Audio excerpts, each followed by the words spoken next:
안녕하세요. 박준영 박프로입니다. 한 주 동안 정말 여러분들 고생 많으셨고요. 어떻게 좀 지난주에 금요일에 제가 매주 금요일마다 이렇게 좀 증시 일정 좀 이렇게 영상을 촬영을 해드리고 있는데 언급되는 종목이 꽤나 좋은 흐름을 보여서 저도 기분이 좋습니다. 그래서 오늘도 돌아온 다음 주 증시 일정 좀 체크를 해보려고 이렇게 영상을 켰고요. 한번 좀 먼저 체크를 해보고 가야겠죠. 이번 주에도 좀 든든한 증시 일정들 가지고 왔으니까요. 이제 관련 주까지도 여러분들한테 좀 소개를 드리도록 하겠습니다. 영상 시작하기 전에요. 구독이랑 좋아요 한 번씩 부탁드립니다. 댓글도 한 번씩 좀 달아주시면 정말 큰 힘이 되니까요. 여러분들이 좀 요청 주시는 그 내용들이 있다라고 한다면 댓글 작성해 주시면 여러분들한테 말씀드리도록 영상 제작에 활용하도록 할 테니까 많이들 작성해 주시면 감사하겠습니다. 구독, 좋아요 부탁드리고요. 영상 시작하도록 하겠습니다. 지난주에 말씀드렸었던 내용 중에 좀 굵직굵직했던 게요. 이 ADA, 미국 당뇨병 학회 개최가 된다. 그러면서 이제 펩트론 사실 말씀을 드렸었고, 뭐 금양도 말씀을 드렸는데, 금양은 이제 인터배터리보다 사실 그 이후에 있는, 오늘도 말씀을 드릴 거지만, EU 관세적인 부분 충분히 메리트가 있거든요. 그래서 이것도 영상 뒤에서 잠깐 소개를 드리도록 하겠습니다. 그래서 이렇게 펩트론을 말씀을 드린 이유 자체가 결국은 이렇게 일정을 좀 알고 있는 게 굉장히 좀 중요하다. 이 말씀을 드렸고, 지금 펩톤 차트를 한번 잠깐 보면요. 굉장히 좋은 흐름 가지고 가고 있죠. 이 당시에 말씀을 드렸고. 이런 식으로 사실 일정만 알더라도요. 우리가 괜찮은 종목들을 눈여겨볼 수 있다는 겁니다. 그래서 동양철관, 요것도 마찬가지로 요 당시에 말씀을 드렸고, 지금 흐름 자체가 이 동해 대왕고래 프로젝트가 대통령이 직접 나선 거고 사실 수많은 의혹이 있더라도 사실 모르지 않았을 거예요. 이 부분들을 좀 감안하더라도 좀 단계가 진행되면 진행될수록 어쨌든 초창기에 들어왔었던 이 과열 포인트까지 도달하느냐 안 하느냐 사실 그 문제의 차이지 결국은 수급세들은 일정에 맞춰서 들어올 확률이 좀 있다. 그래서 요 부분들도 한번 좀 보셨으면 좋겠고, 특히나 요렇게 좀 최근에 장이 좀 많이 어지럽잖아요. 뭐 반도체가 좋았다가 또 안 좋았다가 또 그러고 2차 전지가 반대할 것 같은데 안 하고 이러잖아요. 이런 시장 속에서는 여러분들이 좀 순환 도는 그 섹터들을 좀 빠르게 좀 캐칭을 하는 것이 좀 수익을 발생시키는데 좀 도움이 되지 않을까 싶습니다. 뭐 예를 들어서 두산 에너빌리티도 마찬가지죠. 원전 갑자기 쭉 가다가 이렇게 힘을 잃어버렸습니다. 그럼 이 잃어버린 힘은 어디로 갔냐면요. 비슷한 테마군 안에 있는 거죠. 신재생 에너지, SMR도 포함이 되니까. 요런 흐름들이 어디로 갔냐. 요런 데로 오는 거예요. 수소. 그러니까 같은 에너지라는 테마군 안에서도요. 원전으로 갔다가 수소로 갔다가 뭐 태양광으로 갈 수도 있는 거고. 요런 흐름 캐칭들 빠르게 좀 하실 줄 아셔야겠고요. 이렇게 안에서 순환이 도는 그 근거는 무엇이냐라고 한다면 여러 가지가 있을 수 있습니다. 일정 없이 움직일 수도 있는데 일정이 나온다면 우리가 예상해 볼 수 있잖아요. 그래서 이런 흐름들 좀 캐칭을 빠르게 하셨으면 좋겠습니다. 그래서 다음 주 일정 한번 좀 체크를 해보도록 하겠습니다. 자, 첫 번째로 살펴볼 일정은요. 바로 삼성전자 2분기 실적이 공개가 됩니다. 일단 자세한 날짜라기보다는 7월 첫째 주로 예상이 되고 있고요. 7월 첫째 주가 다음 주잖아요. 그래서 지금 삼성전자가 다시 한번 좀 하락한 그 하락폭을 좀 메꿔 나가는 흐름을 가지고 있습니다. 그래서 실적이 나오기 전까지는 좀 우상향하는 흐름으로 요 갭을 좀 메워주지 않을까 싶은데 결국 분수령은 여기거든요. 여기보다 더 치고 나갈 수 있느냐, 그렇지 않느냐가 될 겁니다. 그 첫 번째 분수령이 바로 실적적인 부분이 될 거고, 얼마 전에 사실 마이크론의 실적 발표가 있었잖아요. 그러면서 여기 기사 헤드라인에도 마이크론 깜짝 실적 이런 얘기가 나왔잖아요. 쭉 보면요. 당연히 이어나갈 수밖에 없습니다. 제가 요 엔비디아 영상을 사실 촬영을 하면서 말씀을 드렸었던 내용인데 결국 이제 뗄래야 뗄 수가 없다라는 거예요. 결국 이 GPU를 구동시키기 위해서는 연산 장치가 있고 기억 장치가 있잖아요. 뭐 이렇게 설명드리면 조금은 어려우신 분들도 계실 수 있겠지만 한마디로 사람의 뇌와 이 뇌의 명령을 받아서 행동한다라고 좀 생각을 하시면 됩니다. 그래서 사람의 뇌가 이제 GPU다라고 했을 때요. 결국 엄청나게 똑똑한 지능을 가지고 있어 내가. 근데 몸이 그걸 못 따라주면 안 되잖아요. 내가 뭐라고 할까? 뭐 손흥민으로 할까요? 축구 선수? 손흥민 선수의 이 축구 센스를 가지고 있는데 내 몸이 7살, 10살짜리 지능의 수준의 몸뚱아리가 되면 그건 사실 의미가 없는 거잖아요. 근데 이 부분을 구동해 줄 수 있는 고대역폭 메모리 HBM이 반드시 필요하고 그 예시로서 마이크론 깜짝 실적이 발표가 돼서 삼성전자 실적도 기대가 되고 있는 상황입니다. 그럼 이렇게 생각할 거예요. 아시는 분들은 아시겠지만 마이크론 주가 너무 떨어졌던데요. 이 실적 좋은데 얘네들 앞으로 전망이 안 좋대요. 삼성전자도 좋게 나오는데 전망이 안 좋은 거 아니야? 그게 아니라는 거죠. 메모리 반도체 쪽에 전망이 안 좋은 게 아니라 D램 쪽에 전망이 안 좋은 게 아니라요. 마이크론이라는 회사 자체에 문제가 있다는 거예요. 왜냐하면 생산할 수 있는 캐파가 너무 작아요. 공장 증설을 뭐 아직 시작도 안 했네 만에 뭐 얘기들이 나올 정도로. 그래서 기술력 자체는 좀 빠르다라고 볼 수는 있습니다. HBM3E를 먼저 양산을 시작을 했습니다만 결국 SK하이닉스의 이 라인 한쪽에서 짓는 것보다 못한 양이기 때문에 사실 의미가 없는 거죠.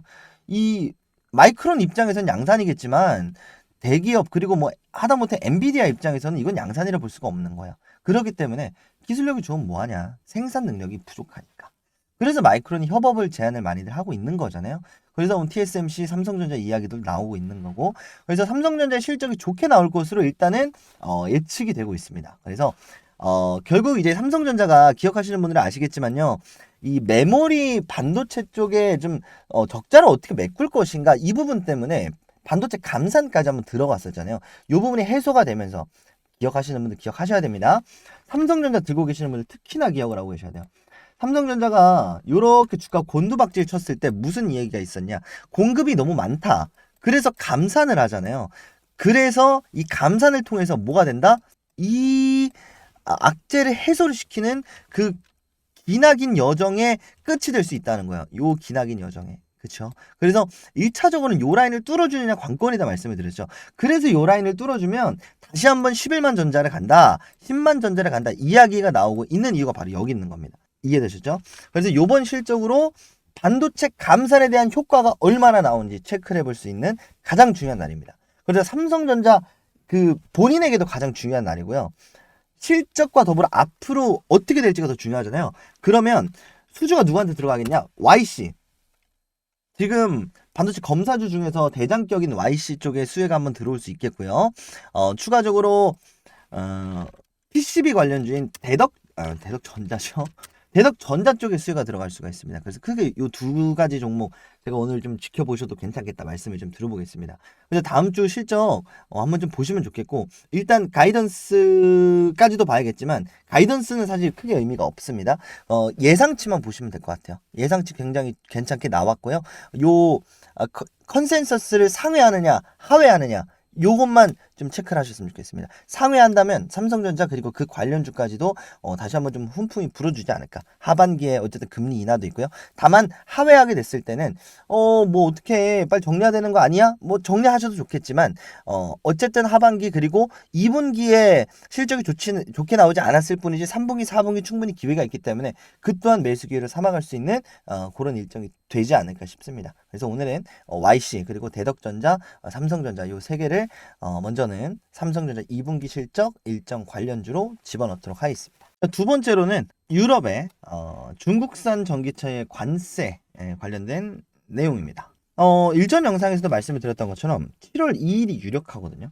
7월 2일까지 뭐 별다른 내용이 없으면 자연스럽게 통과가 됩니다. 그리고 특히나 그 배경에는 독일이 있다라고 말씀을 드렸죠.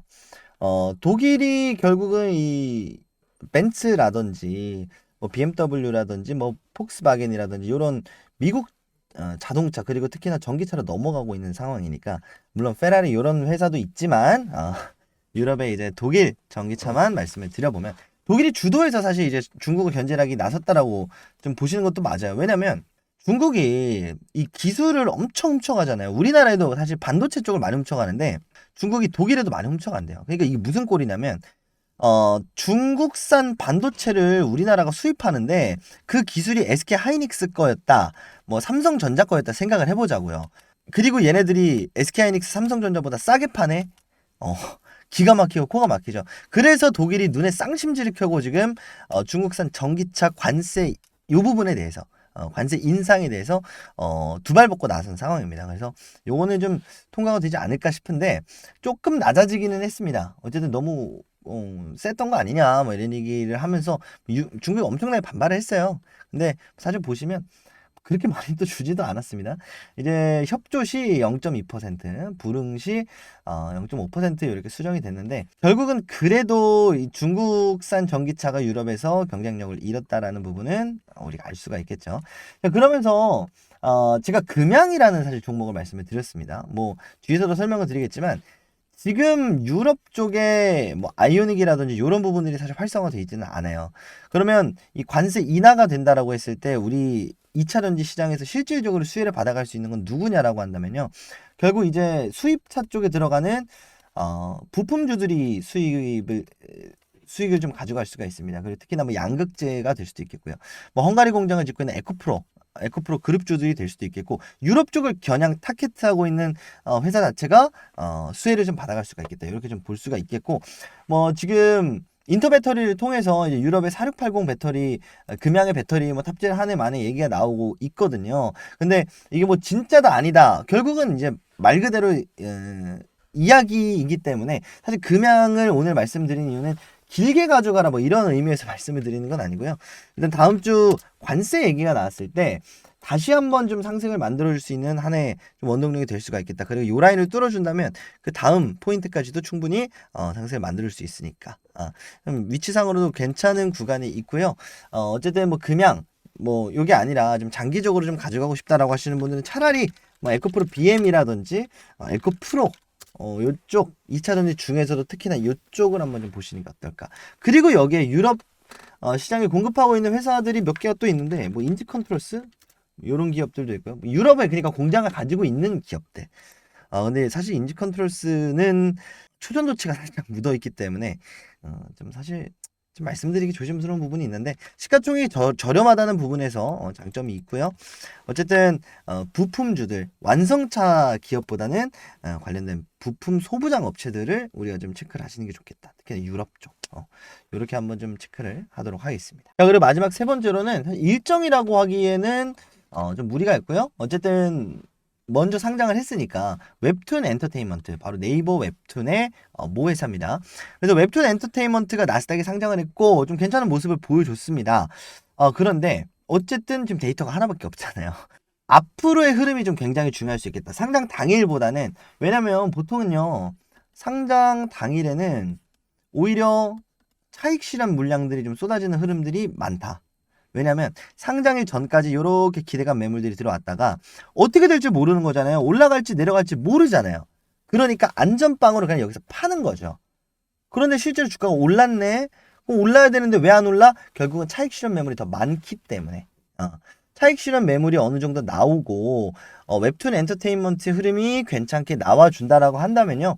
추가 주가 상승도 기대를 해볼 수가 있는 굉장히 중요한 위치에 있습니다. 이해되셨죠? 그래서 이런 흐름들을 좀 생각을 해봤을 때 다음 주 나스닥 시장에 상장되어 있는 웹툰 엔터테인먼트의 흐름에 따라서 관련주들의 흐름이 좀 움직여줄 수가 있을 것 같은데 그 중에 하나로는 저는 이제 Y랩을 가지고 왔습니다. 나스닥 상장한다 그래서 이렇게 기대감을 보여주다가 결국은 어땠죠? 상장 직전에 주가가 급락을 했고 주가가 추가 하락을 하고 있습니다.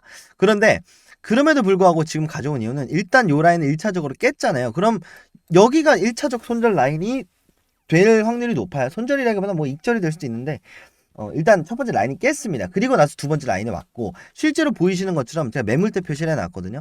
가장 많은 매물대 위치에 포진을 해 있습니다. 그리고 흐름을 봤을 때는 요 구간 있죠. 결국 요 구간이에요. 요 구간에 굉장히 오랜 시간 동안에 물량들이 쌓여져 있기 때문에 그리고 지금 보시면 거래량이 가장 많이 터진 구간이 요 구간이에요. 요 구간. 그쵸? 요 구간 이후에 요 라인에서 어느 정도 물량이 소화가 되고 있습니다. 요 라인 소화 이후에 그쵸? 그러면 요 아래 구간 이 지지선에서는 지지를 해줄 확률이 높거든요. 왜? 실제로 네이버 웹툰이 성공적인 상장을 마무리를 했으니까 힘을 모으다가 네이버 웹툰 주가가 긍정적인 흐름을 보여주면 다시 한번 상승 흐름으로 이어나갈 수가 있다는 거. 그래서 그거는 한 상장 프리미엄은 한 일주일 정도로 되게 보거든요. 그래서 정확히는 상장 이후의 흐름, 이게 다음 주 정도는 Y랩을 지켜보기에도 단기적으로 끌고 가기에도 괜찮은 하나의 재료 일정이다라고 볼 수도 있겠습니다. 상장됐다고 끝은 아니니까요. 그래서 이 부분 한번 좀 체크를 해보셨으면 좋겠습니다. 그래서 지금 네이버 웹툰뿐 아니라 사실 이제 Y랩이 웹툰을 제공하는 업체이기 때문에 뭐 추가적으로 웹툰 관련해서 뭐 아니다. 사실 웹툰은 뭐 AI가 묻기도 어렵고요. 반도체가 묻기도 어려워서 기술적 영역은 아니니까 요 웹툰 관련된 이 Y랩은 다음 주 정도 한번 단기적 매매 관심 있으신 분들은 이렇게 하시면 돼요. 그냥 밤에 있다가 나스닥 주가가 많이 올랐네. 그러면 이제 이 라인을 지키는 선에서만 물량을 잡아가다 보면 슈팅을 주는 그 시점에서 한번 재미를 볼 수 있지 않을까 이렇게 예측을 해보니까 뭐 100%는 아닙니다. 그래서 이런 흐름들 충분히 한번 관심 종목에 넣어놓고 보셨으면 좋겠다. 아침에 일어나서 그냥 간단하잖아요. 웹툰 엔터테인먼트 주가 검색하면 어떻게 되는지 나오니까요. 여러분 이거 웹툰까지도 Y랩까지도 한번 체크를 해보셨으면 좋겠습니다. 오늘은 이렇게 간단하게 다음 주 일정 체크를 해봤습니다. 제가 빠뜨린 일정이 있을 수도 있고 주말간에 추가되는 일정이 있을 수도 있습니다만 가장 중요한 굵직굵직한 그리고 여러분들한테 맞는 일정 한두 개씩만 메모해서 한두 개씩만 관심 종목에 넣어서 공부하시는 거, 그리고 한번 관심 가지고 지켜보다가 내가 한번 실전을 옮겨보는 거, 이것도 여러분들 주식 공부하시는데 엄청난 도움이 될 거라고 생각을 합니다. 그래서 이렇게 한 주의 흐름을 알고 있으면 한 주가 한 달이 되고 1년이 되고 앞으로의 흐름을 예측할 수 있는 정말 발전된 나를 발견할 수 있을 거거든요. 여러분들 주식 공부는 평생에도 모자랍니다. 많이들 공부하시고요. 제 영상이 여러분들 공부에 도움이 되는 영상이 될 수 있도록 저도 불철주야 노력하도록 하겠습니다. 오늘 이렇게 인사드리고 다음 주는 더 양질의 컨텐츠로 더 좋은 영상으로 찾아뵙도록 하겠습니다. 박준영이었습니다. 감사합니다.